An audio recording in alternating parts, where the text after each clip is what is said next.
APPSC అలాగే TSPSC వీటి group 1 mains exams మన ముందున్నాయండి.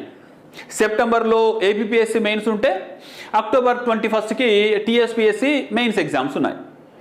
ఈ సందర్భంలో ఒక విషయం గుర్తుంచుకోండి, ఏది ఏమైనా కానీ మనకు ఎగ్జామ్లో వచ్చే క్వశ్చన్స్ ఉంటాయి కదా, ఆ క్వశ్చన్ పేపర్లో ఉన్న అన్ని క్వశ్చన్స్ అటెంప్ట్ చేయండి. ఇది మీ ఫస్ట్ డ్యూటీ, ఫండమెంటల్ డ్యూటీ అనుకోండి. ఎగ్జామ్ హాల్లోకి పోయినప్పుడే మీరు గుర్తుపెట్టుకోండి, క్వశ్చన్కు సమాధానం రాసి తీరుతా. అది మీకు రాకపోయినా గెస్ చేసి రాయండి, మీకు రాకపోయినా ఊహించి రాయండి. మీకున్న నాలెడ్జ్కి మీరు ఊహించి ప్రెడిక్ట్ చేసి రాయొచ్చు.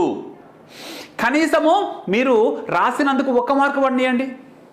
వదిలిపెడితే మీకు ఆ 1 మార్కు కూడా ఉండదు కదా. మినిమం ఒక పేజ్ రాస్తే అసలు మీకు తెలియని దానికి, వదిలేస్తా అనుకున్న దానికి 1 మార్కు వచ్చినా, ఒక 5 క్వశ్చన్లు వదిలేసేది ఉంటే 5 మార్కులు వస్తాయి. ఆ వదిలేసే ఆన్సర్లను మీరు రాసుంటే కనీసం 5 మార్కులు ఒక పేపర్లో వస్తాయి. అలా మీరు 5 పేపర్లలో 5 25 మార్కులు వస్తాయి.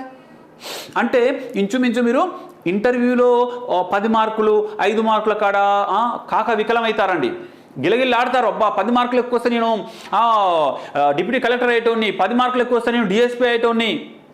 ఈ డిస్కషన్లు ఎగ్జామ్ రిజల్ట్ తర్వాత కాదు, ముందే జాగ్రత్త పడాలండి. మీరు ప్రతి ఆన్సర్ షీట్లో ఏ ఒక్క క్వశ్చన్ కూడా వదిలిపెట్టకూడదు, అన్నీ రాస్తీరండి ఏమన్నా కానీ. All the best.